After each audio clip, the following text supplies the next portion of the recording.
Brasil 24 horas. Com a palavra, o relator, o deputado Alfredo Gaspar. Senhor presidente, em nome de Vossa Excelência, saúdo a todos os parlamentares e os demais presentes. Queria dar boa tarde ao depoente. Senhor ministro, o senhor citou aí que por 2 oportunidades ocupou o cargo de ministro de Estado. O senhor poderia me citar quais foram essas 2 oportunidades e em quais governos? É resposta imediata? Se o senhor puder... Posso, claro. Tá. Eu fui ministro do Trabalho do governo do presidente Lula de 2007 a 2010, depois mais um ano com a presidenta Dilma e agora o Ministério da Previdência Social. Ministro, qual foi o motivo da sua saída do Ministério do Trabalho? Pode continuar assim. Não quero ferir as regras, né? Então, vou lhe orientar. O relator tem o tempo necessário que entender. O senhor vai respondendo à medida que ele for fazendo as perguntas. Farei. Posteriormente, com os parlamentares que estão aqui no plenário, serão 10 minutos para cada um entre perguntas e respostas. Aí eu falo depois deles. Exatamente. Então, o senhor relator, à época, teve uma série de denúncias contra, eu era Ministério do Trabalho, por causa de 2 programas mais importantes. O Jovem Aprendiz, que nós desenvolvemos em todo o Brasil, e o de qualificação profissional. Eu nunca fui ordenador de despesa em um dos 2, porque o ministro de Estado não é ordenador de despesa. No momento é designado a Secretaria das Políticas Públicas de Emprego, SPPE, na época do Ministério do Trabalho, que era ordenador de despesa. Quero dizer ao senhor que não tive nenhum processo contra mim, 0 processo, 0 acusações e 0 condenações.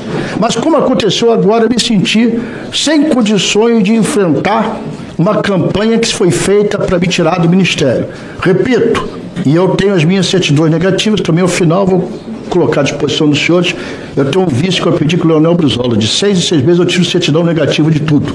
A gente não sabe quem não gosta da gente que pode colocar alguma coisa ali.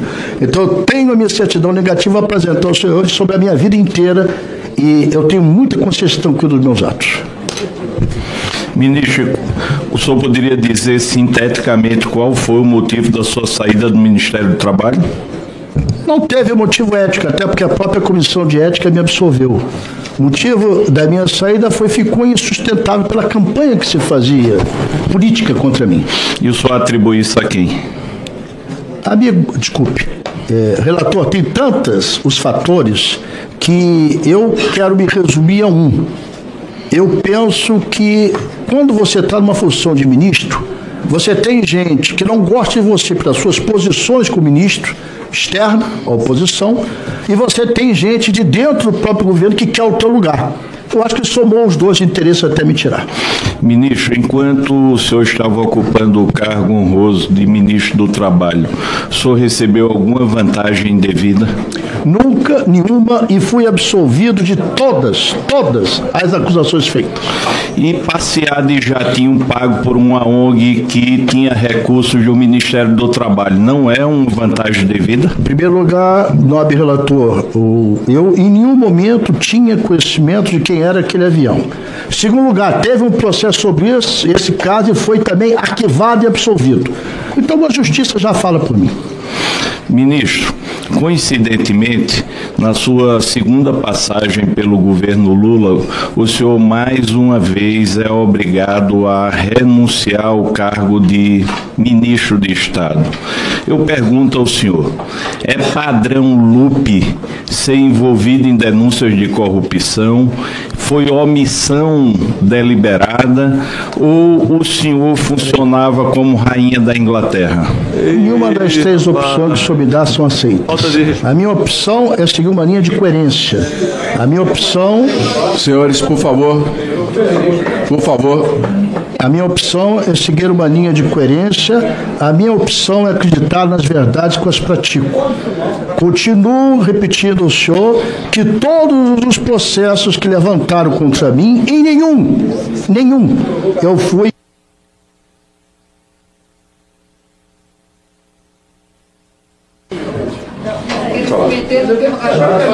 Pela ordem, presidente.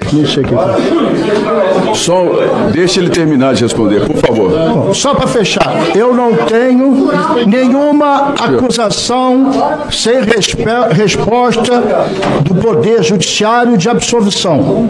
Em todas elas eu fui absolvido. O meu padrão de ato é um só: honestidade, lealdade, profundo amor ao povo brasileiro.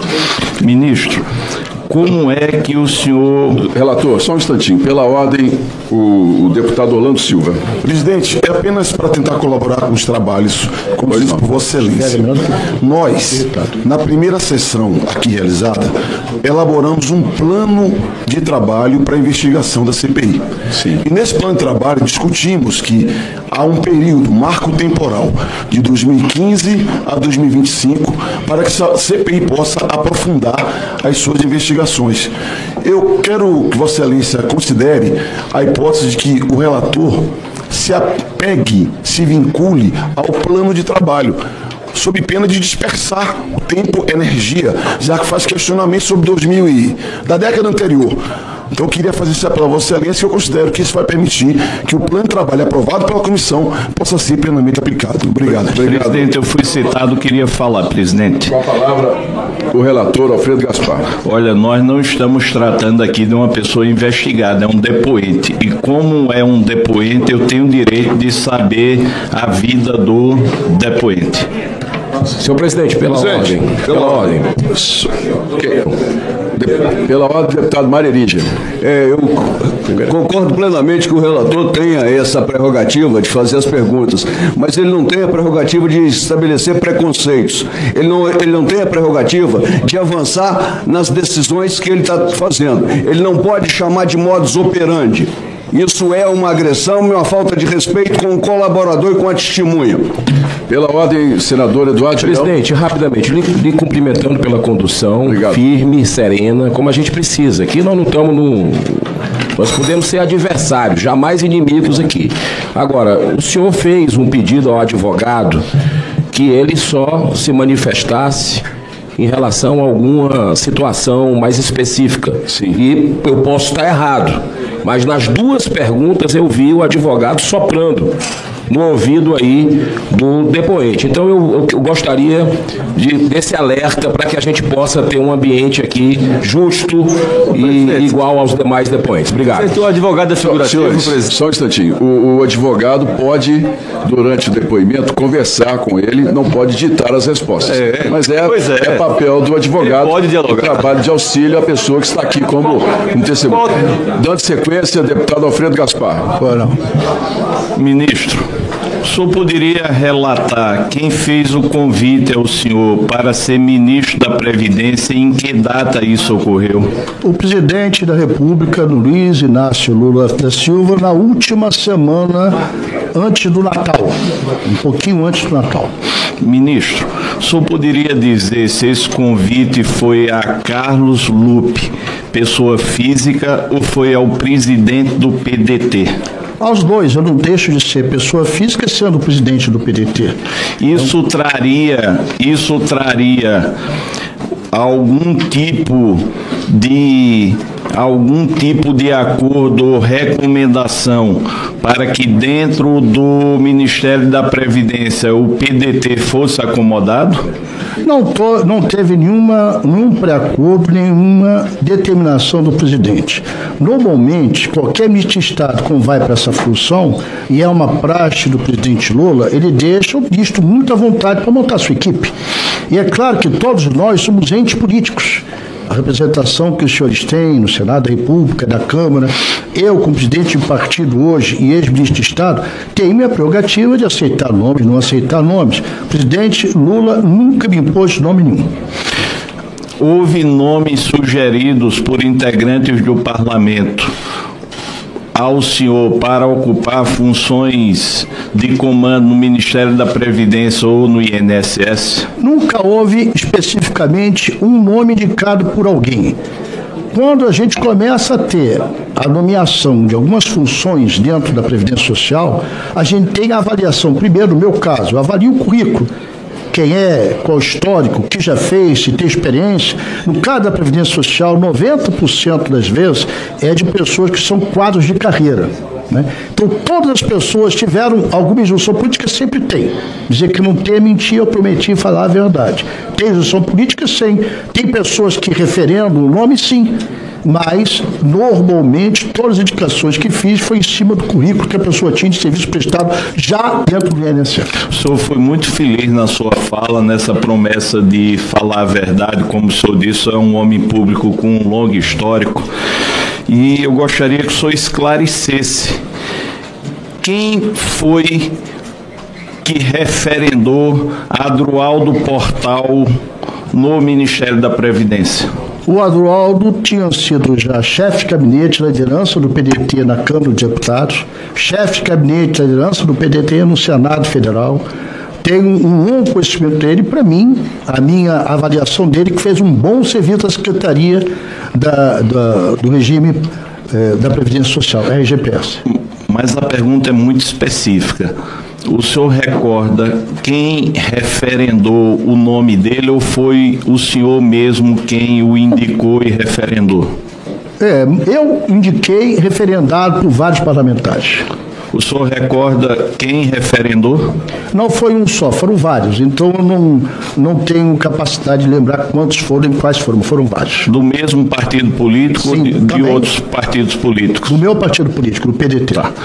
O senhor sabe que Adroaldo Portal recebeu careca do INSS no Ministério da Previdência Social? Não, nunca tive essa informação. Nunca leu sequer essa reportagem? Depois do fato ocorrido, a matéria publicada em jornal eu li. Mas se o senhor está se reportando como ministro de Estado à época, não. O senhor conversou com o seu Adroaldo Portal sobre esse encontro que ele teve com o senhor Antônio Carlos Camilo, careca do INSS? Não, porque esse fato só ocorreu depois do final da minha saída do Ministério. Stefanuto, presidente do INSS, foi indicado pelo senhor com referendo de alguém ou o senhor assumiu inteira responsabilidade por essa indicação? Me permita só dar uma referência aqui. Todas as indicações de todas as pessoas que foram para direções de INSS, à minha época, foram de nomes que já tinham feito parte do governo de transição. Quando de um governo para o outro, você monta equipes que fazem diálogos para saber o que está acontecendo naquele órgão e daquele órgão começar já com alguma bagagem de conhecimento o que vai fazer. O Stefanuto, com vários outros diretores, eram dessa equipe. Ele tinha sido procurador-geral do INSS. Ele era procurador-geral da República. É um homem com um currículo muito respeitado em todos os setores. E escolhi por causa desse currículo. Stefanuto deixou a presidência do INSS motivado por quê? Olha, até agora eu não tenho o final da apuração. Quem o tirou? Foi o presidente Lula? Foi o presidente da República. Foi o presidente da República? Foi o presidente da República. Benedito Brunca, Brunca. Brunca. Quem levou Benedito Brunca para o Ministério? O senhor Benedito Brunca tem mais ou menos uns 30 anos, se não me falha a memória, é o decano dentro do Ministério da Previdência Social. Ele já ocupou todas as funções imagináveis dentro da Previdência. É um homem que me aparece como um homem muito gabaritado pelo seu histórico, pelo seu serviço prestado, e acabamos indicando ele também para a função que ele estava exercendo. O senhor me permite só retornar, que eu não captei, a questão do presidente Stefanuto. O senhor assumiu a responsabilidade da indicação dele ou houve também essa motivação de indicação política por outras pessoas? Não, a indicação dele foi absolutamente técnica, dentro do currículo que eu vi muito apurado, tendo sido, como já falei, procurador-geral do INSS, procurador da República, tendo ocupado várias funções que me convenceram de que ele era o menor nome para o INSS. Só referindo, nobre relator, que antes nós tínhamos tido um outro, o Glauco, que tinha sido o primeiro que ficou respondendo por 3 meses até eu chegar ao nome de Stefanuto, que eu demorei um pouco para essa avaliação. Esse anterior, eu ia até perguntar sobre ele. Como é o nome dele? Glauber. O seu Glauber saiu da presidência do INSS por quê? Ele estava respondendo pelo INSS, ele é a origem do Rio de Janeiro, meu estado de origem, ele me foi referendado por vários servidores e, como estava respondendo, eu resolvi indicar um para ser o presidente definitivo, que foi o doutor Stefanuto, ele voltou para o seu órgão de origem. Quer dizer que aquela farra de passagens, viagens, não interferiu em nada na exoneração dele? Tudo que tinha que fazer, eu fiz à época. Foi aberto um procedimento administrativo, que eles chamam de... É um procedimento investigativo administrativo que se faz dentro da gestão pública. Mas a pergunta... Foi feito e eu não sei qual é a resposta ainda. A pergunta é se o escândalo que foi tornado público teve alguma influência na exoneração dele. Não, o escândalo foi depois da abertura do inquérito. Ele já tinha saído quando aconteceu o escândalo.